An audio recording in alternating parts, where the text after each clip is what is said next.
Welcome back, listeners, to another episode of the New Standard, and you're checking out the program with approximately about 10 seconds to go in the game as the Pittsburgh Steelers down 24-19, down to a couple of snaps left, second and 10, trying to hit the Browns possibly with a Hail Mary. And of course, if they do that, we will let you know. As always, you're checking out the program, The New Standard. The name of tonight's program is Sonarr. And we named the program Sonarr because of a comical joke by Al Michaels when he said that the only way that a receiver could see the ball is if they located it using sonar. I gave a couple of hints to how I thought this game could possibly go this week with my true or falses. Again, please like and subscribe to the program. Hit me with a like button. Please subscribe to the program. I thought this would be a very tough game because of the short turnaround and the fact that they won a difficult game against the Ravens. It was a physical game. They won that game. And I'll just say this with the Steelers. If you play close games like this over and over, and we're down to about 6 seconds left to go in the game, I think we're down to Hail Mary time. When you play close to the vest or you're in close games like this consistently, you're going to win or lose some of these. And this is a divisional game in a short week. That's why I did the true or false on my TikTok channel. Make sure you check that out. Steelers true or false. Make sure you look for me on TikTok.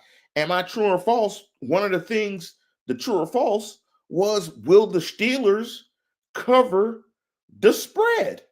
And so, as the Steelers go down to the last play of the game, they throw it up, and the Steelers lose the game 24-19, dropping to 8-3. The Browns beat both the Ravens and the Steelers this year, and surprisingly, the Browns might be the best team in the AFC North. As comical as that sounds, but you've got to play clean football. As George Pickens, it looks like, is getting into a tussle at the end of the game somehow. You've got to play clean football. Too many errors for them to win this game on the road.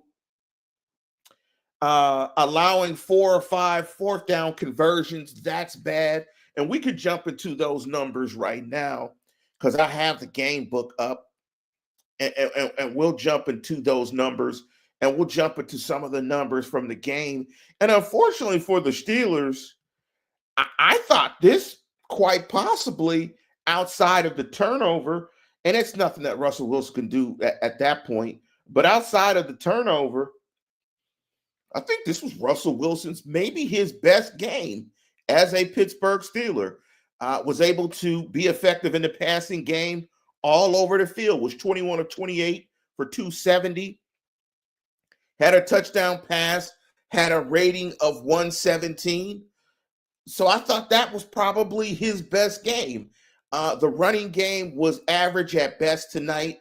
Jaylen Warren had 11 carries for 45 yards. Najee Harris, again, a lot of volume, not a lot of production. 16 rushes for 41 yards. Justin Fields ran 3 times for 26. But I got a question. And big up to Verducci, man. And I got a question. Where the hell is TJ Watt? Where is TJ Watt at? Like, I know TJ is getting chipped and double teamed, but damn, all good players get chipped and double teamed. Where is TJ Watt? 1 tackle, 3 assisted tackles, no sacks.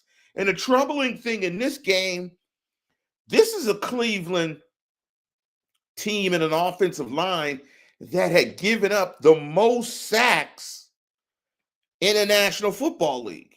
I think to the tune of 46 sacks. And if I'm looking at the game book right, I think the Steelers, I think they had 2 sacks today. Or actually, yeah, they only had 2 sacks today. Now I take that back. They had 1 sack today. And that sack was by Nick Herbig. That was the big sack that got to the turnover. But I'm going to actually do this. I'm going to actually agree with Mr. Tummy.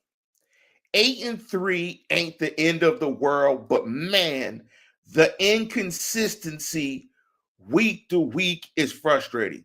I don't even know if it's inconsistency week to week, but what I will say is the variability in the play makes it feel like it's week to week.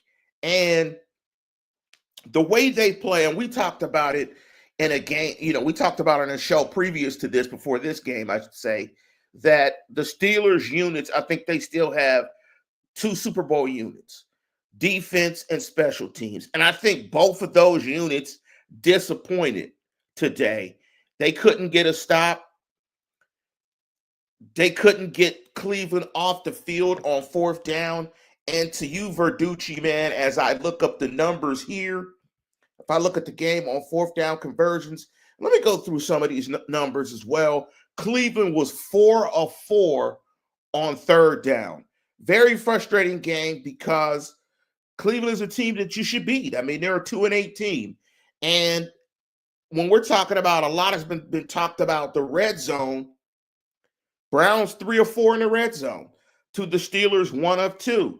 So it comes down to, how efficient and how effective you're going to be in the red zone. On 3rd down, the Steelers were very good in the game. They were 7 of 16 on 3rd down, 44% to the Browns 1 of 10. But the difference in the game was the 4 of 4 on 4th down. They converted those plays, and they were 3 of 4 in the red zone. And if you're going to play a game in the margins, you've got to be better. You got to be better on special teams. You got to be better in situational ball. And they weren't good enough, in those moments. I was proud of the team for the way it responded to take the lead 19-18. I was encouraged by the fact that Russell Wilson was able to utilize the entire field in the passing game. But I'm going to push back on Steelers Freak. And I think Steelers Freak just might be in his feels. And that's all right. That's all right after a tough game.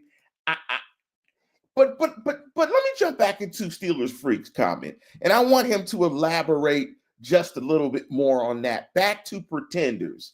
Pretenders, and I'm asking Steelers Freak because he's listening, and I want him to respond on the chat. And anybody else listen to the show on the chat, I'm going to ask you guys this question as well.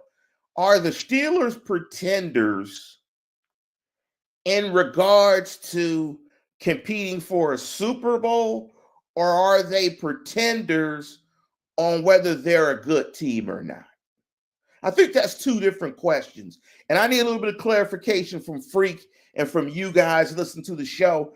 But if I were to answer my own question, I would say they're probably a pretender to competing for a Super Bowl, although there's a lot of football left. And Steelers Freak and Anthony Picano clarified it. That's right, dude, like Laura Top Life. Pick up the Laura Top Life Ravens fan chiming in. Please hit that like button and please subscribe to the program. Again, you're checking out the new standard. The title of the program is Sonarr. And the reason why we called the program Sonarr tonight is because that was a great reference that Al Michaels made on the show when he was talking about the visibility and being able to see the ball, that the only way the ball could be located would be by using sonar. Big up to my guy Mel, Big Mel, for hopping into the program. Kevin Motley chimed in. Damn, fam, we needed this one. They're still up in the AFC North. Now, in terms of needed, if the goal was to compete for a 1 seed or a 2 seed, of course that just got tougher, but there's a lot of meat on the bone. I didn't have the expectation that the Steelers were going to run the table in the AFC North. But the question is, and the thing you have to think about is, with their schedule, when they go into that stretch of Philadelphia, Baltimore, and Kansas City, this is a game that you would like to have in your back pocket, because odds are you're probably not going to win all 3 of those games. And to Kenneth McNair Jr.'s point, KMJ in the place to be, used to be down with Run DMC. He did say, I did predict we'd be 13-4, so I guess we still needed to lose some games. This is a tough one. You don't want to drop an AFC North game. You definitely don't want to drop a game to a sub-500 team.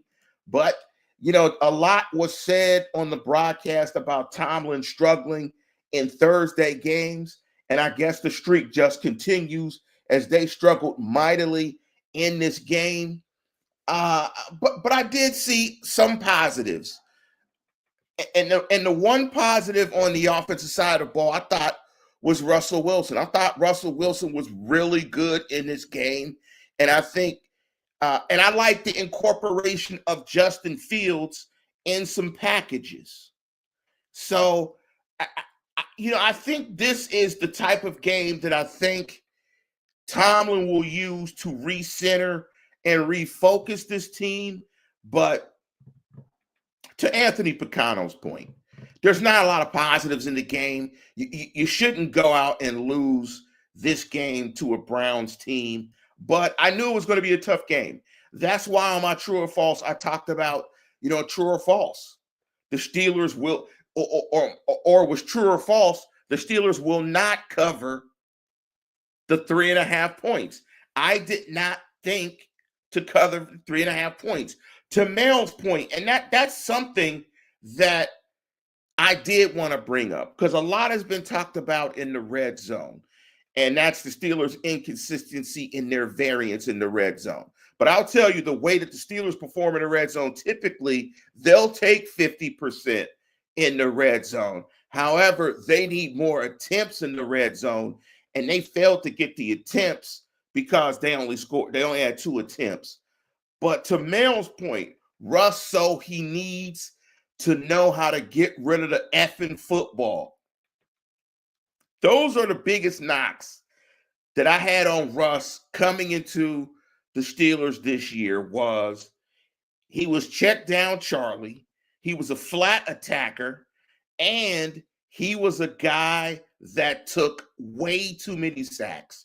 And he's getting sacked roughly 4 times a game. Sacks are devastating to drives. The odds that you're going to convert a 3rd down and continue a drive after you get sacked, it's very hard to do. And, he's got to get rid of the football. He can't take sacks back there.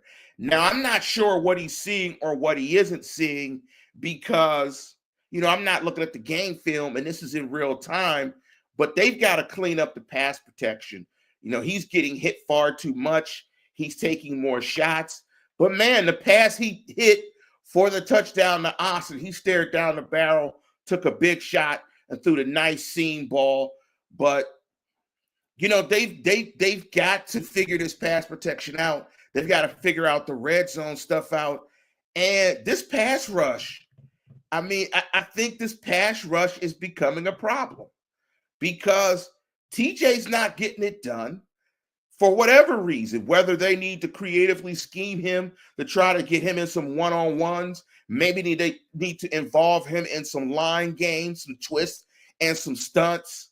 But it doesn't make sense that now TJ Watt all of a sudden can't get pressure. And Herbig is the only one that's getting pressure. They are not getting pressure. Again, they were going up against, and you're checking out the new standard. The title of the program is Sonarr. They were going up against the worst pass protecting unit in the National Football League, and they could not get pressure. Where was the pressure? Where was TJ? Let me jump into another comment from Kenneth McNair Jr., KMJ, and the place to be. After 5 games of Russ and 6 games of Fields, I think I prefer to go forward with Fields at the start of 2025. Hopefully, he can get better at long balls. No Diddy. Pause, no Diddy. Pause. And I'm going to pause you on that take, Kenneth McNair Jr. There's no way I want Justin Fields as the starter. He just makes too many mistakes and doesn't manage the game. Like, I like his upside, but I would sign Russell Wilson on a short-term deal. And in fact, I read some reports from some talking heads in Pittsburgh, some media guys, that they are working on an extension in the background, and that Russ will be the starter. Tomlin is not built for young quarterbacks again. He's not going to go down that road again. He did that with Kenneth Pickett. He doesn't want to do that again. I think this offense will get better. And like World Traveler said, there is a ton of blame to go around. This just wasn't a clean game. This wasn't a clean game. You've got to play cleaner if you want to get out of here and get this win, particularly in these conditions on the road against a divisional opponent. I mean, it's a tough game and it's a tough spot, and it's really a tough game as you're trying to play this game on a Thursday on a short week. But Tomlin's not going to apologize for the performance, but they're 8-3. At the end of the week, they still will be in first place in the AFC North. You still got to go out and play good football against Cincinnati and your opponents coming up next. So a lot doesn't change, but in terms of the quarterback position, they found their quarterback. Here's another stat that jumped out again.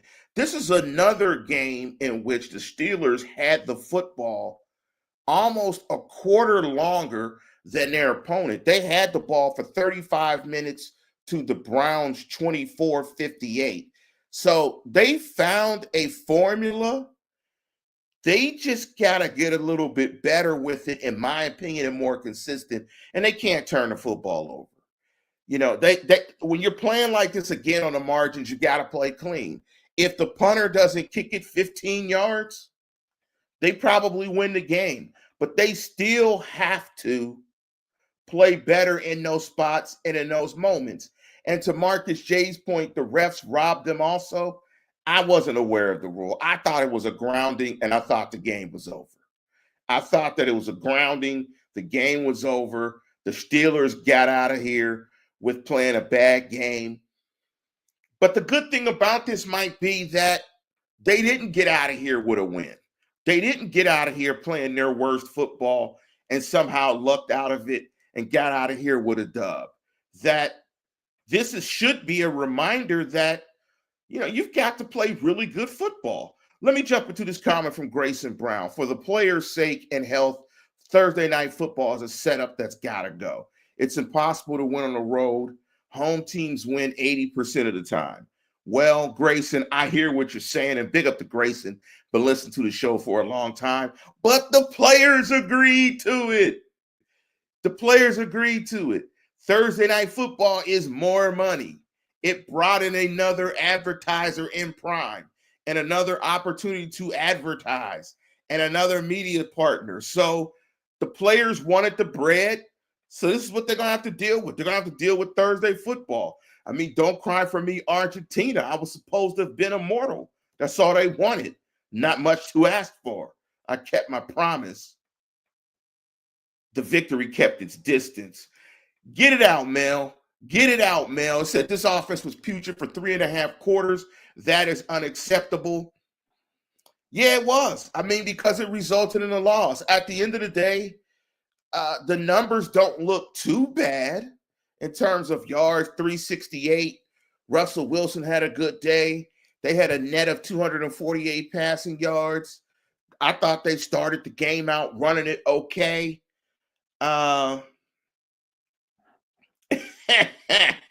Grayson is hot. I love it when you guys are hot. And again, you're checking out the new standard Sonarr. Grayson said, nah, Lance, F Amazon and Thursday night football. I'm not necessarily a fan of Thursday night football either.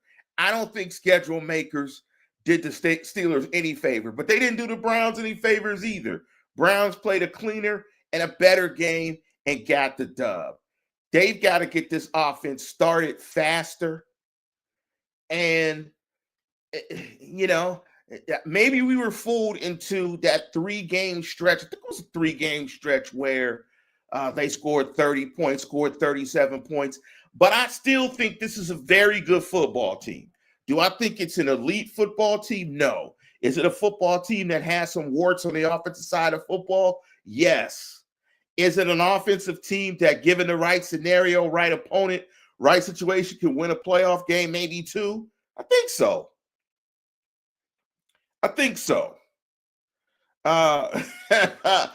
Marcus J. I love it when you guys are upset after games.